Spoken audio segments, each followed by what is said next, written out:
Hi, I'm Megan. And I'm Andrew. And welcome to Cooking Stage Left, the show where Andrew teaches me and everyone watching how to make something delicious.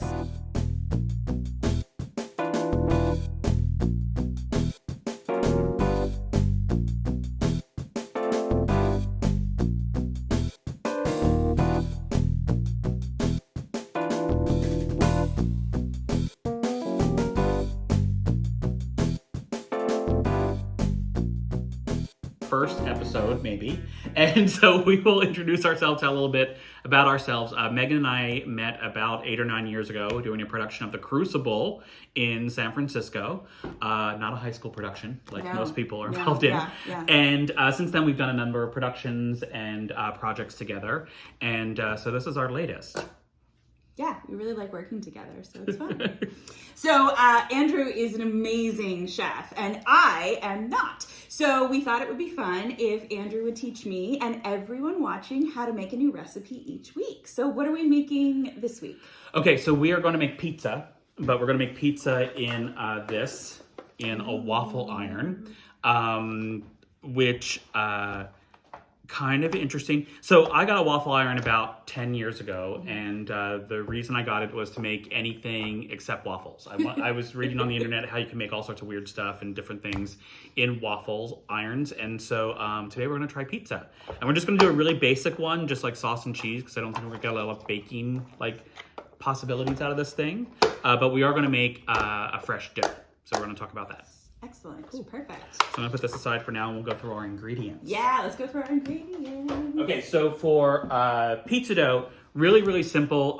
We're actually making a 24-hour pizza dough, so hang in. It's going to be a long show. No, but this is always like when you want to make pizza like a day in advance. You're like, I'm going to be in the mood for pizza tomorrow. Because who isn't? So it's a 24-hour no-knead pizza dough. It's actually a really adaptable recipe. You can make focaccia out of this. You can make just rolls out of it. You can fry it. You can make pizza out of it. But the ingredients are really ridiculously easy. Just regular all-purpose flour. I like to add a little of this whole wheat pastry flour to it. It gives it just a little bit of extra chew and good flavor to it. Nice. That's our secret ingredient today. Yeah. A good old yeast. For this recipe, you have to use an instant yeast or a bread machine yeast. Oh, okay. Okay. This is my pandemic yeast. This is the one that I bought at the beginning when everybody was freaking out and couldn't get yeast. It was £1. It ended up, because it was so out of stock, it ended up costing me $25 to get yeast shipped. And then I saw it a month later for $5. But anyway, you can see I've used about 3/4 of it. Or about a quarter of it rather. And then just salt and water. And that's the whole recipe. Great. Fantastic. So that's the dough. And then over here we just have regular ingredients for pizza. We're just going to do a pre-made sauce, some shredded cheese, and then anything else you want to sort of sprinkle on top. If you want to do some oregano, some garlic powder, whatever sort of stuff you like. Nice. So let's clear this. Let's clear that stuff. Okay. And then we'll get started with the dough. All right. In a minute. All right. So. All right. Curtains up. Curtains up. Curtains up. Burners on. Okay. You want to do that again? We'll do that again. Yeah. Okay. All right. All right. Curtains up. Burners on. Not scared of patterns. That's us.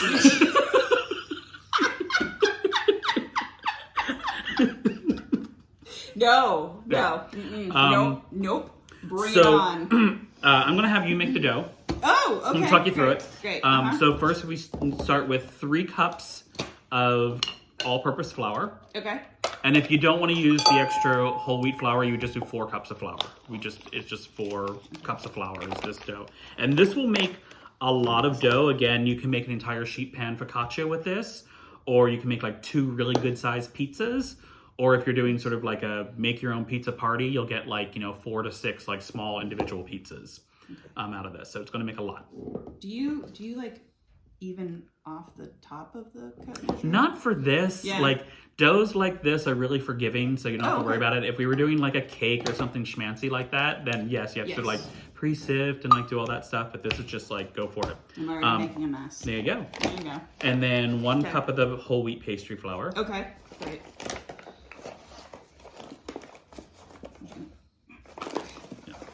makes a tiny opening. Mm.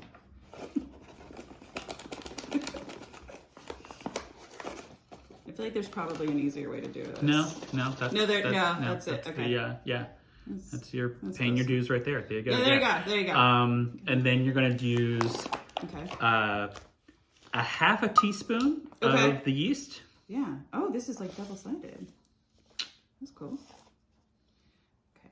Is it important to, like, does yeast go bad? Or is it important to be fresh? It is kind of, you do want to watch your yeast. Yeast can die. Okay. Yeah. Okay. Yeast becomes like a living organism. Oh, okay. So it can die. So yeah, that's a good question. Yeah. And then a teaspoon and a half of salt. Okay. So there's 3 of these. 3 of those. Great. Quite a bit of salt. I didn't realize there was so I much know. salt in Yeah. there. Okay. Great. All right. Now just give that a stir so that all of that is sort of like evenly distributed. Okay. I like this spoon spatula combination. That is a spurtle. A spurtle? A spurtle. That's amazing. Okay. Awesome. Evenly mixed. Great. Okay. And then here, I'll pour your water for you. And Do you want me now to this is going to be kind of a wet dough. Okay.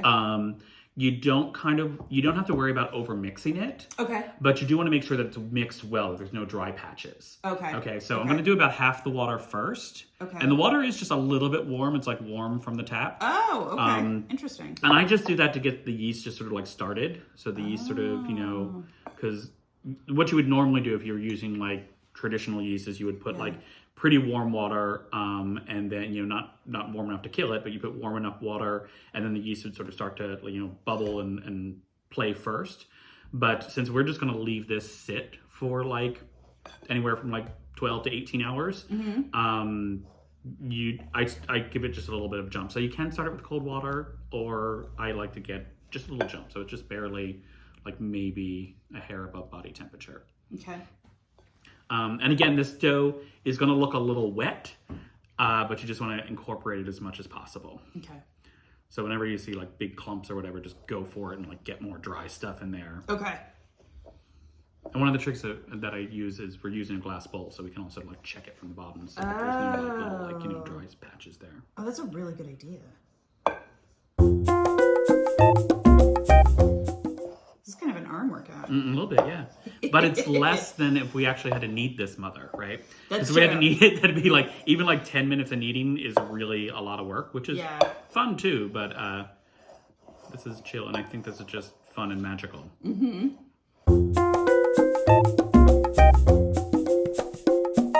And this is where I'm going to talk about a little bit about like listening to your dough, right? Oh. So like doughs basically, doughs will tell you what they want, right? So a sign of like a good dough like this is that everything comes together. So whatever you're making, like a basic flour dough, so that things are just gonna like, and again, if it was kneading to be even more important, but like everything's like, see how it's like picking up off the sides and it's not sticking to the bowl, right? It's not sort of like sticking to the bowl anymore. That's good. That's like where you want it. You want it to be like, yes, I'm happy. We're happy being together. Like we all want to hang out together. Mm-hmm. So that's a good sign. And we'll do it again when we are going to knead the dough a little bit when it comes out in its final form. Okay. But this is like, a nice start. And I think we've got like enough of it there. Okay. Like, and what we're looking for again is like no dry patches in there, right? Gotcha. So you're kind of like spreading it out to sort of I'm just like checking, And again, you can feel it, right? Like now you can sort of like feel that it's like, and this is even like, to a good point. Like sometimes this dough, you don't even go this far with it, but like, look, it's not sticking to my fingers, right? It's like, it's happy just being a dough, right? So it's so it's a little sticky, but it's not like if we were like making this for, to go right into it, you would want to knead it until that didn't happen at all. Right. A little bit of a shaggy dough. We've got our yeast sort of started. See if we can smell a little bit of yeast there, right? Yeah. Right? Oh yeah, you can. So it's like, so it's starting there. Okay, great. Put it all back. Our hands are clean. Yeah. And then you just want to cover this and loosely covered. So we'll get out some. We've got some plastic wrap here. You don't have to do a whole like I'm protecting this from the elements. You just sort of want like a really like loose cover. Okay. So what I do is I do like a loose cover like that. And then I get like a large dish towel type thing. And I just sort of like do that to keep it happy. Oh. And we're gonna keep this in kind of a warm spot. Okay. Not hot, but kind of a warm spot. Yeah. For like 12 to 18 hours. And so something you can do if it's, you can put it on top of your stove a little bit. So you can just put it, boom, sort of like, where some of the heat of the pilot light might come out. Or if you were like cooking something tonight, you like put it there after you're done. So that's what I did with this one. We said when we started this project that we weren't going to do any of those like cutaway things or any of those sort of like tricks. Like, and I just happened to have like, an entire fillet of salmon like cut out here for you. We were never going to do that shit. But like I said, it's like an 18-hour dough. So I literally made this yesterday, 24-hour dough. Yeah. And smell that one. Oh, wow. Really yeasty, right? Yeah, super and you can yeasty. see it's still kind of a wet dough. Yeah. And you can see there's little like pockets of like, bubbles Yeah. and things in there, right? Yeah. But you can see it's kind of like, oozy. This, I'm not going to lie, like I feel like my yeast might be getting old because sometimes this will pop up like really, really high. Oh. It also could be a product of putting in the whole wheat flour. Okay. Because sometimes the whole wheat flour just sort of like, is a little weightier. Uh-huh. But this is going to be fine for pizza. Okay. It's not going to give us like a big, super fluffy bread, but it's going to be fine for like focaccia pizza or anything like that. It's going to be great. So now, dough for bread. So I'm just going to, and again, this is kind of a wet dough, so I'm actually doing a good amount of flour on the counter. Great. If it was like, if we were already kneading this in the bowl, or if we were like cheating and kneading it in like our KitchenAid or something like that, we probably wouldn't put this much flour on the counter. Uh-huh. But this is going to like, some of this is going to become part of the dough. Yeah. Okay, great. So I'm taking out my shkloopy right here. Your what? Shkloopy. It's a big shkloopy bit of dough. Is that a technical term? Like you said, I am a well-trained chef. I learned lots from cookbooks from the 50s, 60s, and 70s, and watching TV in the afternoons on PBS. So nice. Yeah, so obviously trained chef here. Yeah. So you see how wet it is, but it's still attractive. Yeah. And now we just sort of want to start to bring this together. Okay. Little bit. Boom. But you even see, like, even for how wet this is, see how it's sort of like, this is, again, listening to your dough. Like, it's a good dough. It's, like, hanging out there. It's not sticking to me. Yeah. It kind of feels like Jabba the Hutt right now. Like, feel like... Yes. Right? Correct. You feel that? Yeah. But doesn't it feel fun? Like, it does. It's got sort of like, it's like got this nice plushiness to it. Yeah. So if you were making focaccia, you would basically just want to like layer this out really thin because you want all this air that's in here now. You would want all of that to be like all puckery, and you want all those like little like big sort of holes in it and everything, or a ciabatta, something like that. But we're gonna play around with it a little bit because we're gonna let it sort of like, we're gonna stretch it out a little bit, get some more gluten in there, and then we're going to let it rise just a little bit again. So it does that just a little bit. But I gotta say, like, this, I don't think we have to do too much to this. Okay. I'm just gonna do a little bit of kneading here, and then we're gonna start to play with it a little bit. Great. I'll cut it up and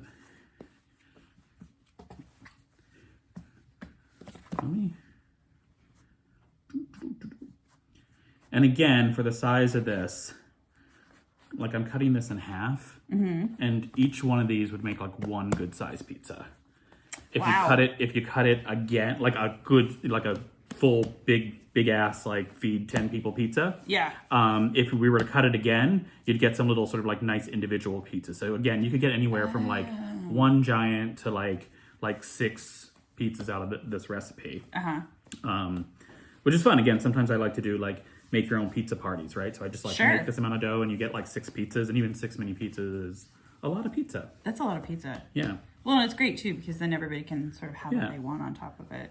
So what you want to do for a pizza dough, I've sort of started doing this here. You just kind of want to start to roll it under itself. Oh. You see, if you ever go to a pizza parlor, right? You notice that, right? Yeah. That's what you see, right? That's what a pizza dough looks like, right? Okay.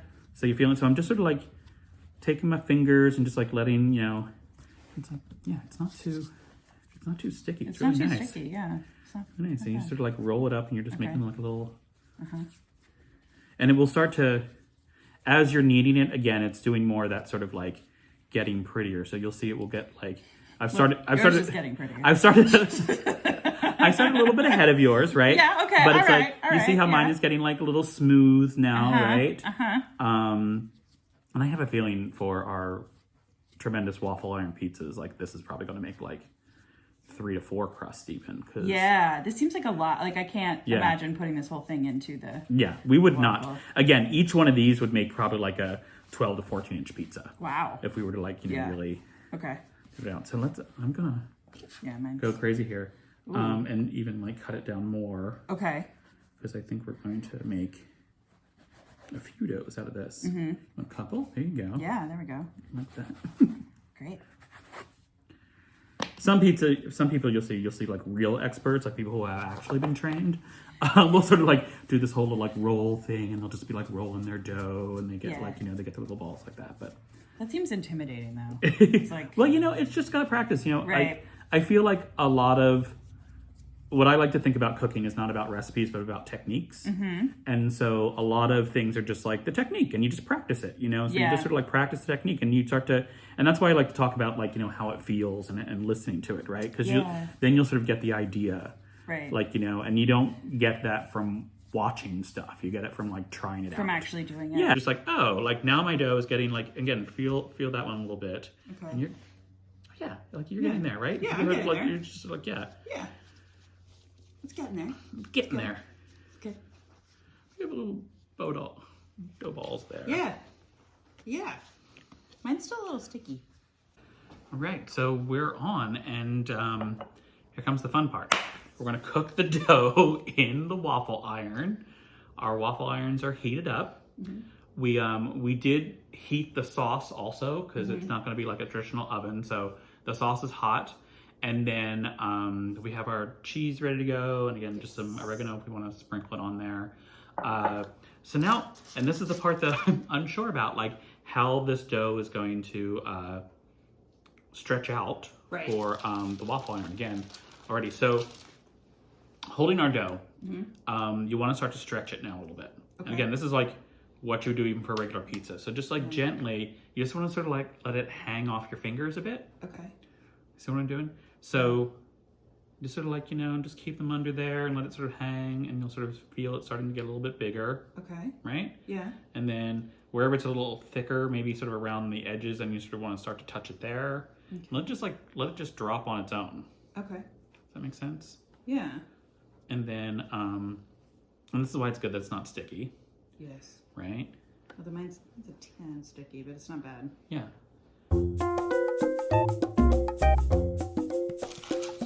As I just did that, it did get a little sticky, so yeah. I'm gonna get a little flour. Okay. And I'll be right back. Great.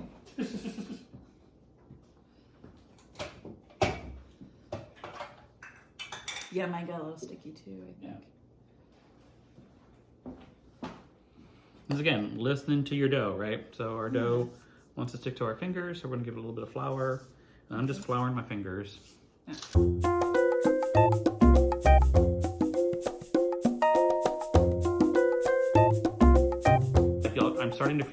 I'm starting to feel the dough, like as I stretch it and then I turn it, and it sort of like it starts to like come back together. Oh. Is yours sort of doing that just a little bit? It's sort of like, you know. Maybe. Yeah. So that, like, when you do that, and I mean, it's not crazy killer here, but for like a lot of doughs that you're gonna do, like your dough is kind of telling you to leave me alone a little bit. Like it's really important when, like, if we were making like fresh pasta, which is just a slightly different dough, like it wouldn't have yeast in it. Yeah. Like, and the dough starts to be like, yeah, I'm gonna get smaller again. Like, you know, just sit it down. Like, because your dough is saying like, leave me alone. Okay. Right? You know, it's saying like, stop it. You stop playing with me. Okay. While it's sitting there, I'm going to oil the top side of it. Okay. And that's going to be the one that I put on the bottom. So I'm going to like oil it, flip it. I say this so confidently, like it's going to work really well. Let's see what happens. But I'm going to oil it and then flip it down, and then I'm going to oil the top while it's on there, and then close it. Right? Ah, okay. You see that? Special effects. Yeah, look. That's, Steamy. Okay. All right. That's looking pretty nice. I feel like that looks pretty good. Really nice. I'm not upset. I'm Yeah. not upset about it. You know, I put out, I don't know if you guys can see it, but I did put out some parchment paper that our dough is sort of hanging out on right now. You can see Megan's there. And a little trick, like when you're making like regular pizza with a fresh dough, and you get like your fancy like pizza peel or whatever, and it's always a pain in the ass to like get it, like it's really tough to get it off there. I make mine on parchment. So what I do is I'll stretch out the dough a little bit. I'll throw some cornmeal on the parchment paper, and then get the final dough on there and do the last little stretch of it. Yeah. And then put it right in the oven on the parchment paper. Oh. It'll like crisp up. It won't stick because when it cooks underneath, like it's just done. And then you pull it out, and if you really feel you need to, by that point you can just like put it back in without the parchment paper for a half a second. But then it's really easy to get up. Yeah. Nice. I played with it enough now that it's not sticking. I'm just sort of like flipping mine a little bit a couple times to make sure that it's not going to stick. There you go. Good. Still cooking a little bit. I think that's just part of the... Yeah. I think that's...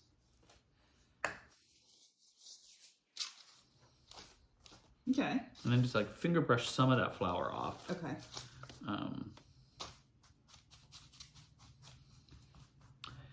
And I'm feeling confident enough now that I'm going to, maybe we can help each other out with this. What I'm going to do is I'm going to oil my crust a little bit. Okay. Just going to do it. Are you just using olive oil? This is olive oil. Yep, just like simple olive oil. And dun, dun, dun, dun. And if you could, we have our waffle irons pretty high. I don't know if we mentioned that. So we've got it almost like, you know, mine has settings up to 6 and I've got it on 5. So, and you'll see how like steamy it is there. So that's about where we are. So if you want to hold mine open. Yeah. I'm just going to try and do this. Wonk. Ooh, hear that sizzle. Crispy. I'm going to give it a little bit of brush of olive oil on the top while it's in there. Great. Dun dun dun dun dun. And let it go. Ooh. Alrighty. So you want to brush yours a little bit? Yeah. You brush yours with some olive oil? Brush it. Brushy, brushy, brushy, brushy, brushy. How generous would you say to go? I'm going to go like, you know, I'm going to say a little more generous than that. Like you don't want it drippy wet, but you want it sort of like, you know, there's some olive oil in there. You don't have to get it every, I think that's pretty healthy. Pretty good? That's okay, good. Good. You feeling ready with the flip? I think I'm ready. Okay. All right. Oh, there's some good steam. Nice. Flip it. Good. Okay, good. Good. Okay. And brush the top a little bit. Brush the top. Okay. You can see it coming out the sides, but it looks nice. Yeah. Oh, that's looking pretty healthy there. Let me see. Ooh. Yeah. That's kind of puffy. Mm-hmm. That's that yeast giving that last little bit of like, ah, and then it dies. It's like... Good. It's yeast farts, it's what it is. That's what gives it the little holes, right? You don't get this on the Food Network. No. No. Yeah, they don't talk about yeast farts. No. They don't want you to know. It's a conspiracy. Oh, yours looks nice. I feel like it does look pretty tasty, I'm not gonna lie. I'm gonna pull it out for just a second so you can sort of see what it's looking like. Yeah. And then put it back on place. And then this, I gotta tell you right now, when I said like techniques and other things you could do, I would cook it to this point also, and maybe just throw some butter and cinnamon sugar on it, and you just a big old damn donut. Yeah. Because that'd be pretty damn tasty. That'd be delicious. But so I'm gonna try and do this technique. And again, when I read when I was reading about how to make a waffle pizza, they said that the way that you do it then is you just put your sauce on, put a little bit of sauce on. And normally I'd be pretty generous with sauce, but I'm going to go kind of light with sauce. Yeah. And then you put your cheese on it, and you just sort of like hold the cover just sort of kind of over it a little bit. Okay. Till the cheese melts. So I don't know how that's going to work, but we will see. Yeah. Grabbing just some cheese here. Great. A lot of people also talked about like that you could close the cover and worrying about like, oh, is the cheese going to mess up your waffle iron? Yeah. I'm already getting cheese all over my waffle iron. So this episode could also be called, "Hey, I have to buy a new waffle iron." I'm gonna sprinkle some oregano on there. Good. And ooh, yeah. just because I'm fancy, and then I'm just gonna sort of hold it. Okay. Like it's a traditional chef salamander. And see how this works. Interesting. This is the part that I'm kind of, not necessarily 100% confident on, but yeah, it's going to be tasty anyway. Yeah. I think you're ready for some sauce and some cheese on there. Yeah. Some sauce. Yeah.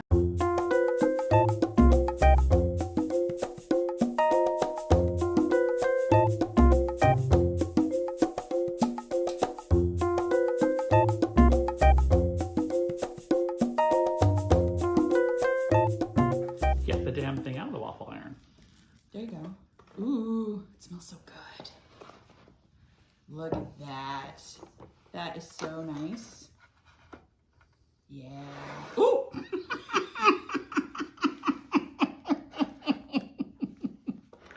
That'd have been a mess. Yeah. But yeah, would've gone right that's off the not the worst thing I've ever seen. I think that looks really good, actually. I'm really happy with the results. Ooh, that smells so good. Yeah. Okay.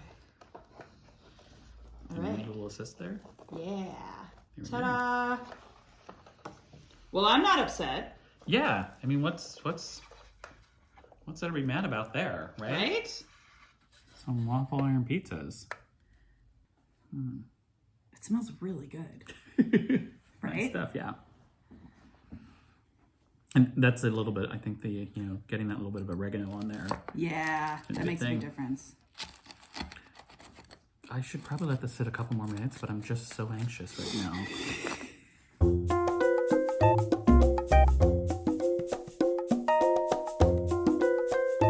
Okay. Cheesy pizza. Cheesy pizza.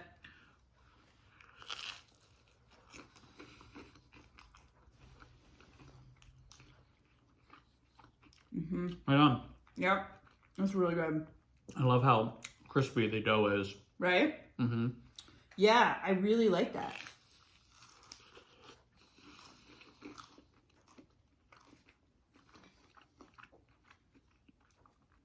Hell yeah. Great. Right on. Yes. Waffle iron pizza. Waffle iron pizza. You're welcome.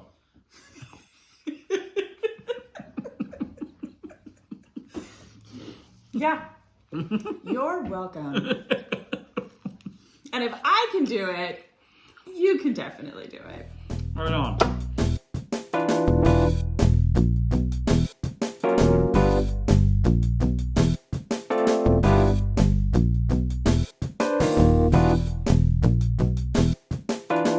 Fun to play with. So we've got 4 little Jabbas. Yeah.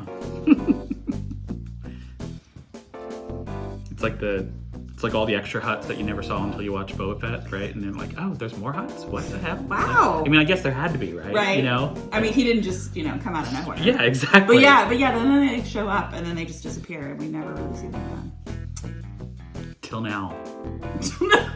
Doughball the Hut. Yep.